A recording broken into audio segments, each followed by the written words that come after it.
Hello to everyone, welcome to KC Kukreja commerce academy. कैसे हैं आप सभी? होपफुली आप सभी अच्छे हैं और अपनी जो प्रिपरेशन है उसको काफ़ी अच्छे से कर रहे होंगे।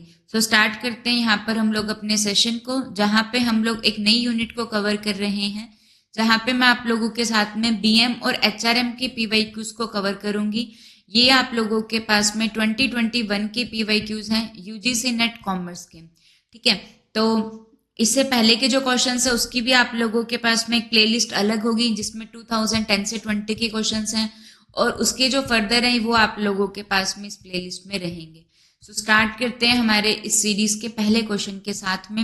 ये 21 नवंबर 2021 के शिफ्ट फर्स्ट के क्वेश्चन आप लोगों के पास में है। पहला question, which among the following is not a primary determinant of organisation structure. Organisation structure create की जाती है। ठीक है, ऑर्गेनाइजेशन क्या होता है? ग्रुप ऑफ द पीपल होता है जो बनती है ऑर्गेनाइजेशन। ठीक है, एक रीडिफाइंड पर्पस होता है उसका। काफी सारे टाइप के ऑर्गेनाइजेशन स्ट्रक्चर रहती हैं, जिस तरीके की एक हम लोगों के पास में क्या रहती है, फंक्शनल ऑर्गेनाइजेशन स्ट्रक्चर होती है, जहाँ पे पूरी ऑर्गेनाइजेशन को मेजर फंक्शंस के बेसिस पे बांटा जाता है। एक डिविजनल ऑर्गेनाइजेशन स्ट्रक्चर होती है, जहाँ पे पूरी ऑर्गेनाइजेशन को प्रोडक्ट के बेसिस पे बांटा जाता है। एक दोनों का मिक्सचर होता है जो मैट्रिक्स ऑर्गेनाइजेशन होती है। और आप लोगों के पास में और अलग अलग टाइप की ऑर्गेनाइजेशन होती है। लाइन ऑर्गेनाइजेशन होती है, लाइन एंड स्टाफ। और सबसे ओल्ड कौन सी है? लाइन ऑर्गेनाइजेशन होती है, एक लाइन एंड स्टाफ होती है। ठीक है, यहाँ पे क्वेश्चन क्या पूछा गया है, which one of the following is not a primary determinant. अब ऑर्गेनाइजेशन स्ट्रक्चर को डिटरमाइन करना है कि कौन से ऑर्गेनाइजेशन स्ट्रक्चर रहेंगे। उसको डिटरमाइन करने का प्राइमरी जो डिटरमिनेंट है वो क्या नहीं होता है। चैन एंड स्पैन ये होता है। कैपेसिटी एंड लोअर नीड ये आप लोगों के पास में कोई डिटर्मिनेंट नहीं है ऑर्गेनाइजेशन स्ट्रक्चर का। पावर और कंट्रोल कितना है उस हिसाब से होता है। कितनी सेंट्रलाइजेशन की जाती है, सारी पावर अपने हाथ में रखना। डिसेंट्रलाइजेशन, सारी पावर अपने हाथ में बांट देना। ये भी इंपॉर्टेंट होता है। डिफरेंशिएशन एंड इंटीग्रेशन करना। ये डिटर्मिनेंट है ऑर्गेनाइजेशन स्ट्रक्चर की डिटर्मिनेंट के लिए, but capacity and over need नहीं है। Okay, move to the next question, which is the most important driver of business transformation during the COVID-19 pandemic। COVID-19 pandemic के अंदर सबसे जो इम्पोर्टेंट ड्राइवर था बिजनेस की ट्रांसफॉर्मेशन का, तो सबसे ज्यादा चेंजेस आप लोगों को पता है आफ्टर द COVID-19 सबसे जो ज्यादा चेंजेस आए हैं वो किसके अंदर आए हैं? ये जितने भी भीम हो गया, भीम ऐप हो गई, यूपीआई हो गया, ओके, ऑनलाइन बुकिंग हो गई, सब कुछ ऑनलाइन हो जाना, तो ये कोविड-19 के बाद में ही आए हैं। तो ये आप लोगों के पास में किसको शो करता है? टेक्नोलॉजी अडॉप्शन एंड इनोवेशन के ऊपर क्या करता है? बात करता है। ठीक है जी, move to the next question on your screen.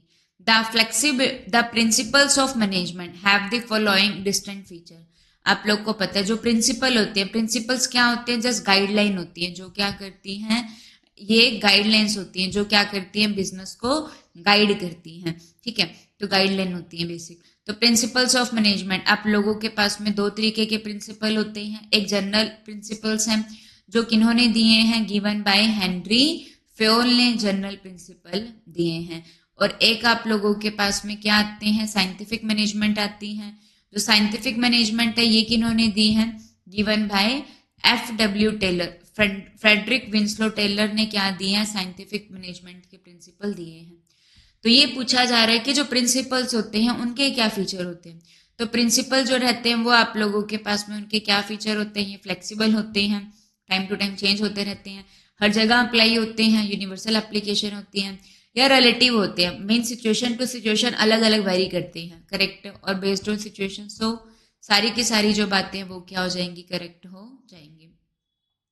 तो जो प्रिंसिपल्स ऑफ मैनेजमेंट होते हैं वो यूनिवर्सल होते हैं, किसी भी तरीके की ऑर्गेनाइजेशन है, चाहे बिजनेस ऑर्गेनाइजेशन है चाहे नॉन बिजनेस है, हर जगह पर ये प्रिंसिपल अप्लाई होते हैं। हर लेवल ऑफ मैनेजमेंट के ऊपर, लेवल कितने होते हैं? टॉप लेवल होता है जिसमें एग्जीक्यूटिव CEO आते हैं, मिडल लेवल होता है, लोअर लेवल जिसमें आप जिसको सुपरवाइजरी मैनेजमेंट भी कहा जाता है, जिसमें फोरमैन सुपरवाइजर आते हैं। ये हर जगह पर अप्लीकेबल होते हैं। हर ऑर्गेनाइजेशन इसका बेस्ट पॉसिबल यूज करती है। ये यूनिवर्सल और परवेसिव होते हैं, हर जगह पे पाए जाते हैं। ये डायनेमिक गाइडलाइंस होती हैं, चेंज होती रहती हैं, स्टैटिक रूल नहीं होते हैं। इनको हम लोग अपने सिचुएशन के हिसाब से मॉडिफाई कर सकते हैं। ठीक है, ये कॉज एंड इफेक्ट रिलेशनशिप के ऊपर बेस्ड होते हैं। इसका जो पर्पस होता है वो ह्यूमन बिहेवियर को इन्फ्लुएंस करना होता है। ठीक है, हर प्रिंसिपल की अपनी एक अलग इंपॉर्टेंस होती है। ओके, तो यहाँ जाएगा। Move to the next question. An act in a way that result in the greatest good for the greatest number. एक ऐसा एक्ट, एक ऐसा कार्य जो क्या होता है, जो क्या करेगा, ज्यादा से ज्यादा भला होगा ज्यादा से ज्यादा नंबर ऑफ लोगों का। तो ये आप लोगों के पास में किसके अंदर आता है, यूटिलियन प्रिंसिपल के अंदर आता है। ठीक है, ऑप्शन नंबर जो बी रहेगा ये इसका आंसर हो जाएगा। Move to the next question. CSR, corporate social responsibility. तो आप बताइए, जो हमारे कंपनीज एक्ट है उसके अंदर आप लोगों के पास में टोटल कितने सेक्शन है, 470 सेक्शंस हैं। ठीक है, 29 चैप्टर्स आप लोगों के पास में है, और क्या है, 7 शेड्यूल्स हैं। क्या है, 7 शेड्यूल हैं। तो देखिए यहाँ पे क्या लिखा हुआ है, जो कॉर्पोरेट सोशल रिस्पॉन्सिबिलिटी है इसके ऊपर कौन सा वाला सेक्शन अप्लाई होता है, कंपनीज एक्ट 2013 का सेक्शन 135 अप्लाई होता है। So corporate social responsibility is the continuing commitment by the business. Business के द्वारा कंटिन्यूइंग कमिटमेंट की जाती है कि वो क्या करेंगे, एथिकली बिहेव करेंगे और कंट्रीब्यूट करेंगे किसके लिए। तो कॉर्पोरेट सोशल रिस्पॉन्सिबिलिटी में क्या आता है, जो बिजनेस है वो क्या करता है, कंटिन्यू कमिटमेंट करता है कि वो एथिकली बिहेव करेंगे और किसके लिए कंट्रीब्यूट करेंगे। तो वो किसके लिए कंट्रीब्यूट करेंगे, सो यहाँ पे कोई 3 ऑप्शन ही करेक्ट होंगे, ये तो हमको पता चल गया।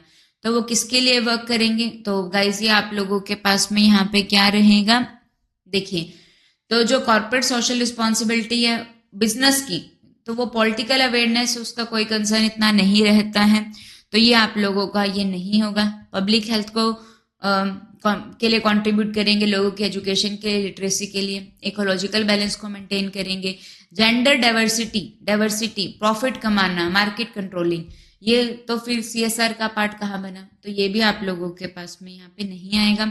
ठीक है, हाँ, रेंडरिंग करना, स्पॉन्सर करना, डोनेटिंग करना, social and charitable activities, that is option number ई, ये यहाँ पे रहेगा। ठीक है, तो क्या आंसर हो जाएगा, BCE। नोट दैट डी भी नहीं आएगा क्योंकि डाइवर्सिटी या फिर प्रॉफिटोरिंग नहीं बनेगा। ठीक है, सो जो बी ऑप्शन है ये इसका आंसर हो जाएगा। ठीक है, move to the next question. Use of the interview, interview को यूज किया जाता है, इंटरव्यू लिए जाते हैं ना। So use of interview as a training need assessment technique. तो ट्रेनिंग की नीड कितनी है, जो ट्रेनिंग होती है वो किस पे दी जाती है, एक स्पेसिफिक स्किल के लिए क्या दी जाती है, ट्रेनिंग दी जाती है। ठीक है, ट्रेनिंग किस लिए दी जाती है, करंट परफॉर्मेंस, करंट जॉब के लिए क्या दी जाती है, ट्रेनिंग दी जाती है। ठीक है, ताकि हमारी जो परफॉर्मेंस है, ट्रेनिंग क्यों दी जाती है, ताकि जो परफॉर्मेंस है उसको क्या किया जा सके, इम्प्रूव किया जा सके। ठीक है, तो उसके अंदर अलग अलग मेथड होते हैं ये जानने के कि इंटरव्यू, तो यहाँ पे इंटरव्यू को यूज किया जा रहा है as a training need assessment technique. तो उसके क्या एडवांटेजेस रहते हैं, तो इंटरव्यू जब लिया जाता है तो उसके क्या एडवांटेजेस रहते हैं, क्वेश्चन को मॉडिफाई किया जा सकता है। देखो इंटरव्यू होता है तो ऑब्वियस सी बात है क्वेश्चंस को मॉडिफाई किया जा सकता है। ठीक है, इजी टू एनालाइज ये नहीं होगा। ठीक है, मतलब कि क्योंकि इंटरव्यू में देखो कोई भी पर्सन होगा वो कुछ भी कह सकता है, तो जरूरी नहीं है कि समझना आसान हो। लेस टाइम कंज्यूम होगा, ये भी गलत बात गलत है क्योंकि पर्सनल टच होगा तो वहां पे ज्यादा समय लगेगा। ठीक है, तो क्वेश्चन को मॉडिफाई किया जा सकता है, अनएंटिसिपेटेड इश्यूज को एक्सप्लोर किया जा सकता है। सो ऑप्शन नंबर सी इसका आंसर हो जाएगा। Move to the next question. ABCD। तो एक्सट्रोवर्जन क्या होता है, जहाँ पे पर्सन एक्सट्रोवर्ट होता है, बाहर औरों से कम्युनिकेट करना चाहते हैं। कंशाइसनेस में क्या होता है, इमोशनल स्टेबिलिटी वाले जो पर्सन होते हैं वो किस तरीके से होते हैं। एंड ओपननेस टू एक्सपीरियंस, नहीं वो एक्सपीरियंस के लिए क्या होते हैं, ओपन होते हैं कि कुछ भी नई चीज आनी चाहिए। ठीक है, तो यहाँ पे क्या होगा, तो जो एक्सट्रोवर्जन होंगे तो वो क्या होते हैं, टॉकेटिव होते हैं, नाम से क्लियर है। वो क्या होते हैं, एक्सट्रोवर्जन होते हैं तो वो क्या रहते हैं, टॉकेटिव होते हैं, हम ज्यादा बातें करना पसंद करते हैं। तो सी नहीं होगा, डी नहीं होगा। ठीक है, उसके बाद में कंशाइसनेस आप लोगों का अपने आप ही किससे बन जाएगा, सेल्फ डिसिप्लिन होते हैं, हार्ड वर्किंग होंगे, ऑर्गेनाइज्ड होंगे। ठीक है, अब जो स्टेबिलिटी हो गया और ओपननेस टू एक्सपीरियंस, तो देखो जो एक्सपीरियंस के लिए ओपन है, कुछ नया करना चाहते हैं, तो नया करना चाहते हैं तो ऑब्वियस बात है वो क्या होंगे, क्रिएटिव होंगे, कॉशियस होंगे, इंटेलेक्चुअल इमेजिनेटिव होंगे। ठीक है, तो ऑप्शन नंबर जो सी रहेगा, सॉरी सी और डी तो एलिमिनेट हो चुके हैं, तो यहाँ पे जो ऑप्शन नंबर आप लोगों का बी रहेगा ये इसका आंसर हो जाएगा। एक्सट्रोवर्जन वाले टॉकेटिव होते हैं, कंसाइसनेस वाले सेल्फ डिसिप्लिन हार्ड वर्किंग होते हैं, इमोशनल स्टेबिलिटी वाले हैप्पी और सिक्योर रहते हैं, openness to experience creative gracious intellectual imaginative होते हैं।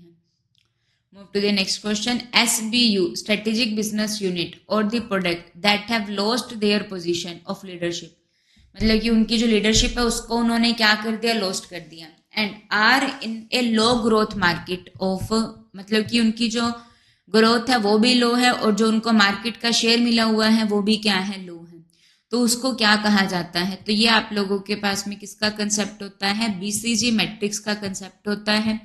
बीसीजी मैट्रिक्स क्या होती है, that is the Boston consulting group matrix आप लोगों के पास में रहती है।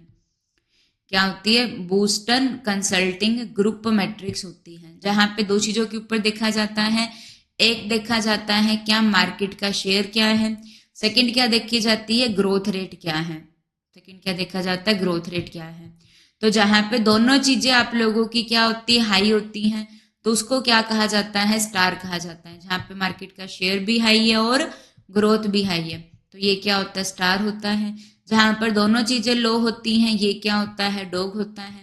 कैश काउ, काउ की हर जगह पूजा होती है, तो जहां पे मार्केट शेयर तो क्या है, बहुत ज्यादा हाई है लेकिन ग्रोथ नहीं है, तो वो क्या होती है, कैश काउ होता है। और एक क्वेश्चन मार्क होता है, जहां पे क्या होगा, हम लोग ग्रोथ कर रहे हैं, ग्रोथ काफी अच्छी है लेकिन मार्केट का शेयर नहीं मिल पाता है, तो क्या होता है, प्रॉब्लम चाइल्ड या फिर क्वेश्चन मार्क होता है। तो यहाँ पे क्या है, ग्रोथ नहीं है और एज वेल एज शेयर भी नहीं है, तो ये क्या होगा, डॉग स्टाइल हो जाएगा। ठीक है, move to the next question.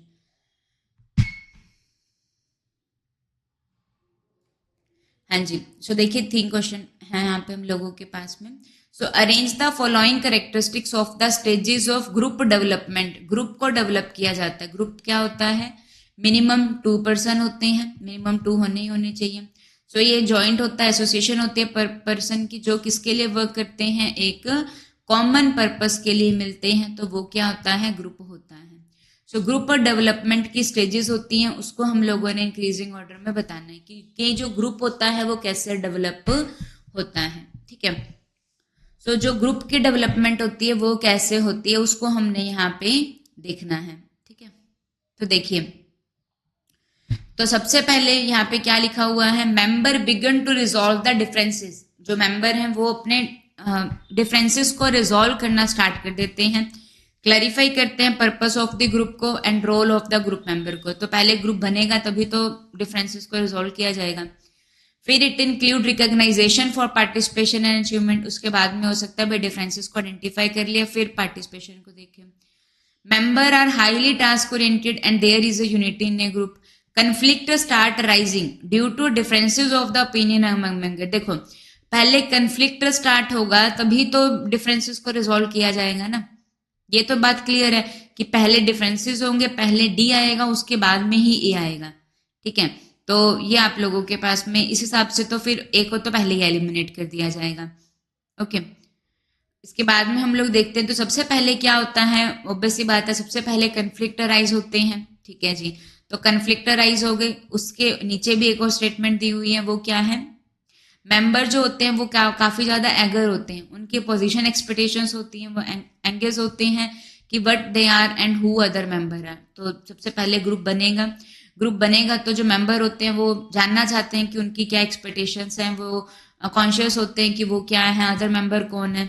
ठीक है, फिर उनके बीच में कन्फ्लिक्ट स्टार्ट हो जाएगा क्योंकि सभी की अपनी अपनी ओपिनियन रहती है। फिर उनके कन्फ्लिक्ट हो गया तो उनके डिफरेंसेस को रिजॉल्व किया जाएगा, क्लैरिफाई किया जाएगा पर्पस को। फिर उसके बाद में क्या होगा कि जो मेंबर हो जाएंगे फिर वो काफी हाईली टास्क ओरिएंटेड होते हैं, ग्रुप में यूनिटी होगी, तो जैसे ही ग्रुप में यूनिटी होगी तो क्या होगा, वहां पे सभी इंक्लूड करेंगे पार्टिसिपेशन को एंड अचीवमेंट को। तो ऑप्शन नंबर सी इसका आंसर हो जाएगा। ठीक है, move to the next question, statement 1 and statement 2। Delegation. Delegation क्या होता है, जब एक सुपीरियर के पास में वर्क क्या होता है, ज्यादा होता है, तो वो क्या करता है, डेलीगेशन ऑफ अथॉरिटी करता है। वो क्या करता है, अपना काम औरों को बांट देता है। तो सबसे पहले हम लोगों के पास में क्या बांटा जाता है, सबसे पहले क्या दी जाती है, रिस्पॉन्सिबिलिटी दी जाती है। रिस्पॉन्सिबिलिटी में क्या असाइन किया जाता है, वर्क असाइन किया जाता है। सेकंड हम लोगों के पास में क्या आता है, अथॉरिटी आती है। अथॉरिटी में क्या होता है, डिसीजन पावर दी जाती है। काम दिया, अथॉरिटी दी, ताकि क्या क्रिएट किया जा सके, ताकि अकाउंटेबिलिटी को क्या किया जा सके, क्रिएट किया जा सके। ठीक है, सो ये डेलीगेशन ऑफ अथॉरिटी होती है। तो ये एक इंटरपर्सनल ट्रांजैक्शन होती है जो बेस्ड होती है किसके ऊपर, बिहेवियर एनालिसिस के ऊपर। सो डेलीगेशन एक इवोल्यूशनरी एंड डेवलपमेंट प्रोसेस है जिसको एनकरेजमेंट एंड रीइंफोर्समेंट की रिक्वायरमेंट होती है। सो ये तो करेक्ट है, बट ये गलत है, ये इंटरपर्सनल नहीं होता। ठीक है, ये ऑर्गेनाइजेशन की नीड के हिसाब से होता है कि सुपीरियर किसको अपना काम देगा। ठीक है, and this is the last question, people repeat the behaviour. तो यहाँ पे 3 इफेक्ट होते हैं, law of exercise, law of effect and law of readiness. हम लोग किसी काम को करने के लिए रेडी हैं, that is law of readiness. फिर प्रैक्टिस करते हैं एक्सरसाइज, उसका क्या इफेक्ट पड़ता है, ये क्या होता है, लॉ ऑफ इफेक्ट होता है। सो यहाँ पे क्या लिखा हुआ है, people repeat their behaviour that bring them satisfaction. लोग उस बिहेवियर को रिपीट करते हैं, उस काम को रिपीट करते हैं जिससे उनको क्या मिलती है, सेटिस्फेक्शन मिलती है, जिससे उनको क्या मिलती है, सेटिस्फेक्शन मिलती है और प्लेजर मिलता है। और उस काम को क्या कर देते हैं, बंद कर देते हैं, जिससे उनको क्या फील होती है, डिससेटिस्फेक्शन फील होती है। तो ये आप लोगों के पास में किसके अंदर आता है, it is covered under law of effect का, ये आप लोगों के पास में पार्ट होता है। सो ऑप्शन नंबर जो सी रहेगा वो इसका आंसर हो जाएगा। क्लियर हो गया, तो ये था हमारा इस सेशन के लिए, होपफुली आपको चीजें क्लियर हो जाएंगी। नेक्स्ट पार्ट के अंदर हम लोग शिफ्ट सेकंड के पेपर को कवर करेंगे। Okay, so thank you to everyone, thank you guys.